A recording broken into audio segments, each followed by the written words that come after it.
इस वक्त हमारे साथ स्टूडियो में वरिष्ठ सहयोगी राकेश रंजन मौजूद हैं, जो बताएंगे आपको सीट का मिजाज और रिकॉर्ड और इतिहास और समीकरण।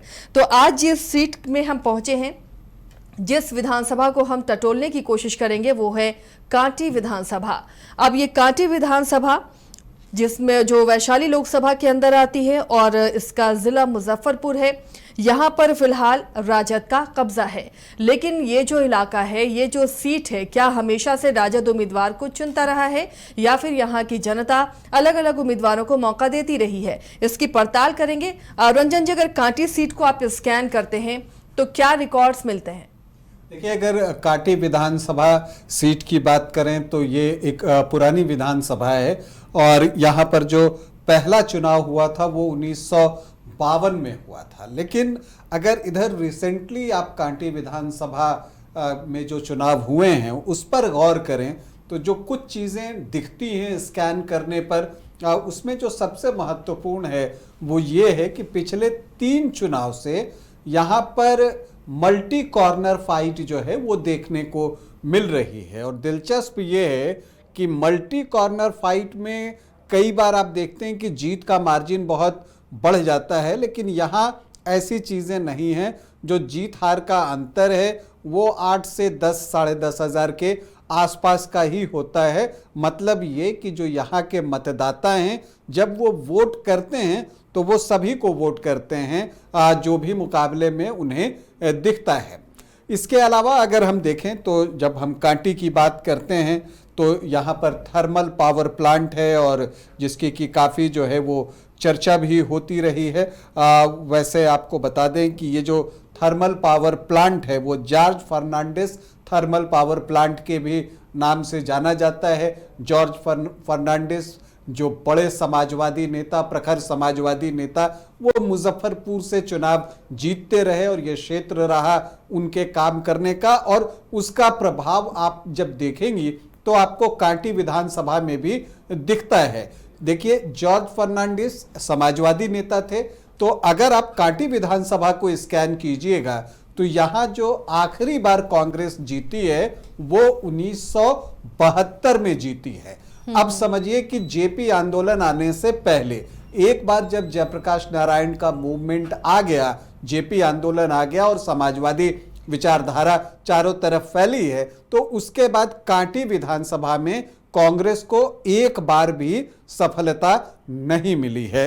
अगर आप कांटी विधानसभा को देखती हैं तो यहाँ पर अब तक 17 चुनाव हुए हैं, जिसमें कांग्रेस 5 बार चुनाव जीतने में सफल रही है, लेकिन सभी जो है ये 1972 तक ही सीमित है। जेडीयू को 2 बार सफलता मिली है, आरजेडी भी 2 बार जीता है और जनता दल को भी 2 ही बार कामयाबी मिली है। Socialist unity centre of India जो है उसके उम्मीदवार भी जो है 2 मौकों पर यहां से जीतने में सफल रहे। लोकतांत्रिक कांग्रेस को 1 बार सफलता मिली। जनता पार्टी, एलजेपी और निर्दलीय भी कांटी से 1-1 बार जीतने में सफल रहे हैं। अजित कुमार जब सफल उम्मीदवारों की बात करते हैं तो 3 बार यहां से जीत हासिल करने में सफल रहे। इसी तरह से नलिन रंजन सिंह भी यहां से 3 बार ही चुनाव जीते हैं। तो ये है कुछ आंकड़े और जो कि स्कैन करने पर हमें दिखता है। आज जो यहाँ के पहले विधायक थे जमुना प्रसाद त्रिपाठी, कांग्रेस के वो विधायक थे। लेकिन अब हम बात कर लेते हैं पिछले 3 चुनावों की और उसमें किस तरह से चीजें बदलती रही, क्योंकि पिछले 3 चुनाव को अगर आप देखें तो हर बार जो है वो आपको दिखेगा कि विधायक का चेहरा बदल गया, और न सिर्फ विधायक का चेहरा बदला, पार्टियां भी बदलती रही, वो भी चीज दिखेगा आपको। देखिए, 2010 में अगर हम बात करें तो अजित कुमार जनता दल यूनाइटेड के टिकट पर जो है वो चुनावी मैदान में थे। इससे पहले भी 2005 में वो जीत हासिल कर चुके थे, फरवरी और अक्टूबर में एलजेपी और जेडीयू के टिकट पर। तो यहां अजित कुमार जो है वो चुनावी मैदान में थे। उनके सामने आरजेडी ने मोहम्मद इजराइल को जो है वो चुनावी मैदान में उतारा था। देखिए, ये जो कांटी विधानसभा है ना, यहाँ पर मुस्लिम वोटर्स की संख्या भी अच्छी है। और जब आप यहाँ पर देखेंगी तो 3 बार जो है मुस्लिम विधायक भी बने हैं और यहाँ पर मुस्लिम कैंडिडेट देने का एक प्रचलन भी देखा गया है और यहाँ पर जो है पार्टियां मुस्लिम कैंडिडेट देती हैं, वो हमें आगे भी अभी पता चलेगा। खैर हम 2010 में हैं। तो अजित कुमार यहाँ पर उनको 39,648 वोट आए थे, मतलब कि लगभग 32% वोट। और मोहम्मद इजराइल जो कि आरजेडी से चुनाव लड़ रहे थे, उनको 31,233 वोट आए थे, मतलब कि 25.12%।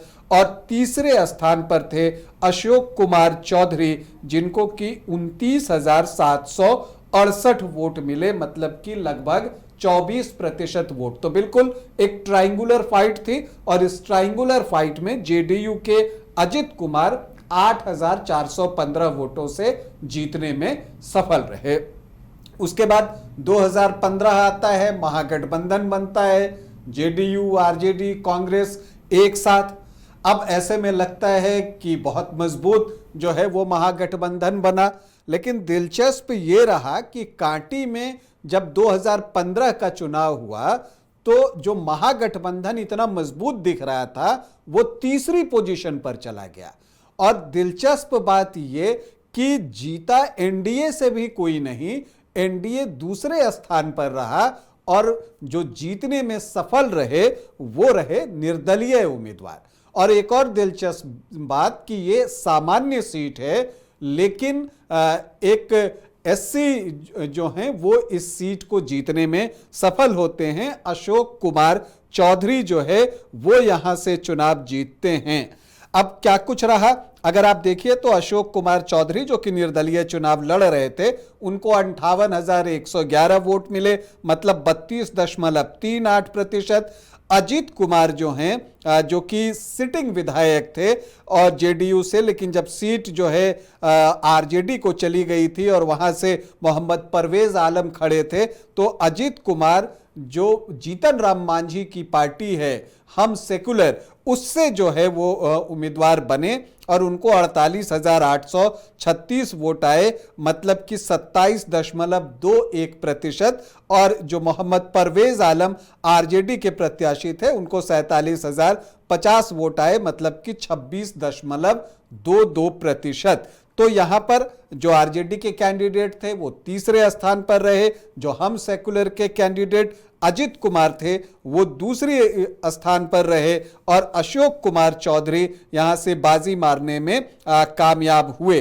तो ये एक बहुत ही महत्वपूर्ण चीज थी। लेकिन फिर उसके बाद 2020 का चुनाव आता है और 2020 के चुनाव में जो आरजेडी है वो मोहम्मद इजराइल मंसूरी को चुनावी मैदान में उतारता है। तो अगर आप देखिए तो आरजेडी 2010 से हर बार जो है वो मुस्लिम प्रत्याशी ही खड़ा कर रहा है। जेडीयू ने भी इस बार जवाब में मोहम्मद जमाल को चुनावी मैदान में उतार दिया। तो जो दोनों प्रमुख गठबंधन थे, दोनों तरफ से मुस्लिम प्रत्याशी थे। और यह दिलचस्प है, यहां पर मुस्लिम वोटर्स की संख्या अच्छी है, लेकिन इतनी भी अच्छी नहीं है। वो 18-20% के आसपास जो है वो मुस्लिम वोटर्स यहां पर हैं, लेकिन दोनों प्रमुख दलों ने यहां से मुस्लिम प्रत्याशी दिए। अब यहां पर जो अजित कुमार जो कि पूर्व विधायक हैं, 3 बार यहां से चुनाव जीत चुके, वो निर्दलीय चुनावी मैदान में खड़े हो जाते हैं। और इसके अलावा एलजेपी भी जो है वो विजय प्रसाद सिंह को अपना कैंडिडेट बनाती है। अजित कुमार भी भूमिहार और विजय प्रसाद सिंह भी उसी कम्युनिटी से हैं। और इधर जो है आपको 2 मुस्लिम कैंडिडेट थे। तो मुकाबला एक बार फिर से जबरदस्त हुआ। अब इस बार 4 जो है महारथी जुटे हुए थे, तो क्वाड्रिंगुलर फाइट, चतुष्कोणीय मुकाबला यहां पर देखने को मिला, जिसमें मोहम्मद इजराइल मंसूरी को जो वोट मिले 64,458 और मतलब कि 32.9%, मतलब 33%। मोहम्मद जमाल को जो वोट मिले जो कि जेडीयू के प्रत्याशी थे 25,891, मतलब कि 13.21%।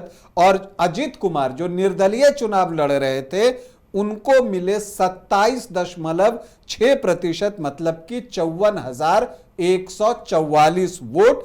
और विजय प्रसाद सिंह को 93 वोट मिले जो एलजेपी के प्रत्याशी थे। तो अगर आप अजित कुमार और जमाल के वोट जोड़ दें और एलजेपी के वोट जोड़ दें, या आप सिर्फ मोहम्मद जमाल जो कि जेडीयू प्रत्याशी थे उनको 13.21% आए, एलजेपी के विजय प्रसाद सिंह को 9.2% आए और अजित कुमार को 27.6% आए, इनको जोड़ दें तो जीत हो सकती थी। लेकिन वोटों का बंटवारा हुआ और इसमें मोहम्मद इजराइल मंसूरी को फायदा पहुंचा और वो 10,314 वोटों से जीतने में कामयाब हुए। बाद में जब जेडीयू और आरजेडी की संयुक्त सरकार बनी तो वो मंत्री भी बने।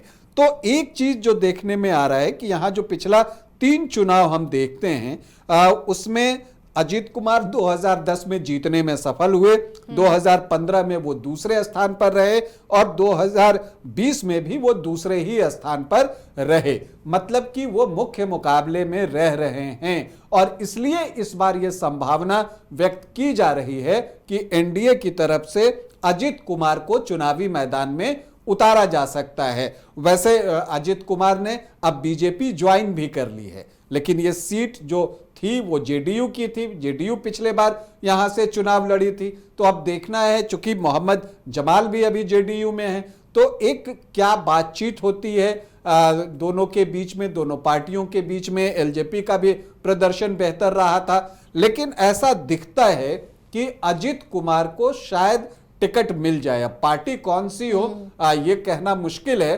ज्यादा संभावना बीजेपी की दिखती है और ये हो सकता है कि कांटी सीट बीजेपी ले ले और कोई और सीट जो है वो जेडीयू को दे दी जाए। कुछ और सीट जो कि शहरी सीट है उस पर चर्चा भी हो रही है कि हो सकता है कि वहां से जेडीयू का कैंडिडेट हो, जहां पिछली बार बीजेपी प्रत्याशी थे और जीत नहीं सके थे। तो ये चर्चाएं हैं क्योंकि अजित कुमार की क्षेत्र में पकड़ दिखती है और यही वजह है कि निर्दलीय चुनाव लड़कर भी 27.5% वोट लेकर वो आ रहे हैं। और अगर ये वोट में बीजेपी एनडीए का वोट जुड़ जाता है तब फिर मुकाबला बहुत करीबी हो जाएगा और उसमें बाजी मार सकता है एनडीए यहां से। तो समीकरण जो है वो तो एमवाई को फेवर करते हुए नजर आते हैं यहाँ पर।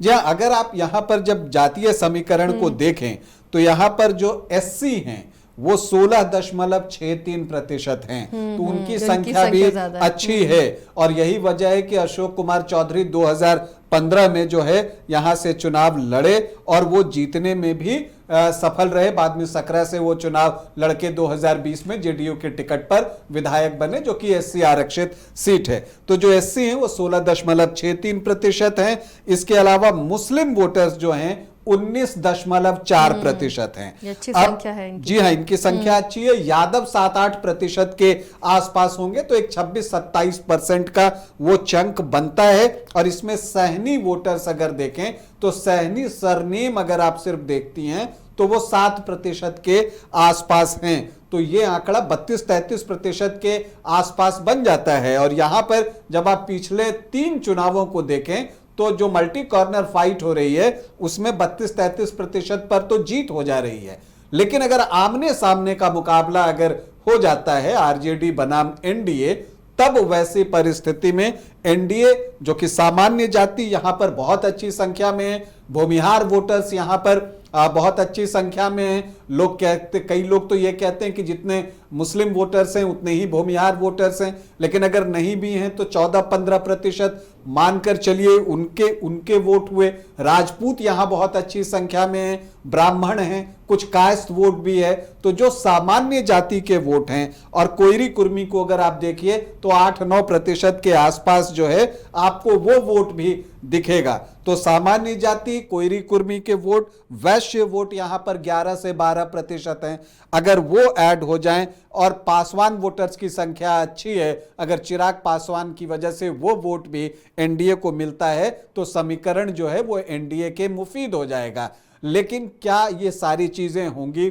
क्या आमने सामने की लड़ाई होगी या जो कांटी में हम पिछले 3 चुनाव से देख रहे हैं मल्टी कॉर्नर फाइट, क्या एक बार फिर से मल्टी कॉर्नर फाइट ही होगी, ये देखना जो है वो दिलचस्प होगा। वैसे आरजेडी से टिकट ऑलमोस्ट ऐसा लगता है कि मोहम्मद इस्राइल मंसूरी को ही मिलेगा, लेकिन एनडीए से जो है अभी क्लियर कुछ नहीं है कि मोहम्मद जमाल ही होंगे या अजित कुमार जो है वो एनडीए के टिकट पर यहां से चुनाव लड़ेंगे। अब उस पर परिणाम जो है बहुत कुछ निर्भर करेगा। तो कांटी का चुनाव बहुत रोचक होने जा रहा है, हम सब उसकी प्रतीक्षा कर रहे हैं। जैसे जैसे चुनाव चढ़ेगा चीजें सामने आती चली जाएंगी और तब पता चलेगा कि कौन कौन उम्मीदवार हैं और तब और बेहतर ढंग से इसका विश्लेषण किया जा सकेगा। तो देखिए ये कांटी का विश्लेषण है और किस तरह से यहाँ पर का मुकाबला है और पार्टियां क्या विचार कर रही हैं। जो जीतती है वो कॉन्फिडेंट रहती है, लेकिन उसके अपोजिट पार्टी जिसे शिकस्त मिली है वो अपने नए तरीके का फॉर्मूला, नया समीकरण तलाशने की कोशिश करती है। तो बहुत मुमकिन है कि यहाँ से बीजेपी अपना कैंडिडेट दे और जदयू को कोई और सीट मिले। फिलहाल अभी सीट शेयरिंग बाकी है दोनों ही गठबंधनों में और किसके खाते में कौन सी सीट जाएगी उस पर भी हमारी नजर होगी।